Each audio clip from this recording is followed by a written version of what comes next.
हम राज्यपाल महोदय जी से मिलने आए थे कि जो सरकार ने वादा किया है संवैधानिक तरीके से वो पूरा करे, अपने दायित्वों को निभाए।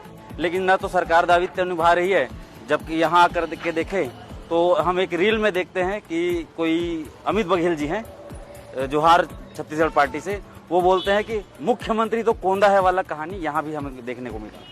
हमें एक संवैधानिक पद पर बैठे लोगों के लिए ऐसे शब्द शोभा नहीं देता, लेकिन जब युवा उनसे राज्य के कोने कोने से मिलने आए हैं, जबकि यहाँ आज बस सेवाएं बंद है, यातायात की सारी सेवाएं बंद है, फिर भी लोग आए हुए हैं, तब भी वो मिलने के लिए हमको ना आए, ना हमें कुछ बताए।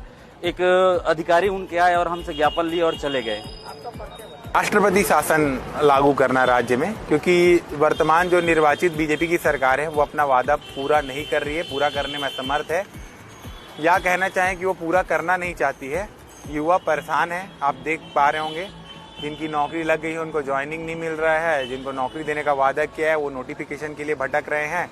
तो इस स्थिति में हम चाहते हैं कि राष्ट्रपति महोदया ही यहाँ का राजपाट अपने हाथों में ले ले और हम लोगों का कल्याण करें। क्या सरकार आपकी किसी किस्म की सुनवाई कर रही है? नहीं सुन रही है भैया, तभी तो यहाँ हम लोग लटके पड़े हैं। सरकार नहीं सुन रही है, ना कोई अधिकारी सुन रहा है, त्रस्त आ गए हम। राज्यपाल महोदय से आपकी चर्चा हुई, क्या बात हुई और क्या उन्होंने आश्वासन दिया? राज्यपाल महोदय ने बड़े कम शब्दों में कहा कि मैं भी सरकार का ही आदमी हूँ, मैं भी आपकी नहीं सुनूंगा।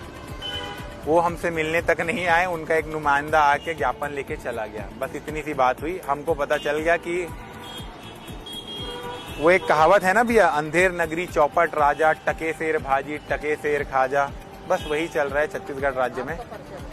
जी, मेरा नाम अमन यादव है, मैं छत्तीसगढ़ प्रशिक्षित शिक्षक संघ का सचिव हूँ।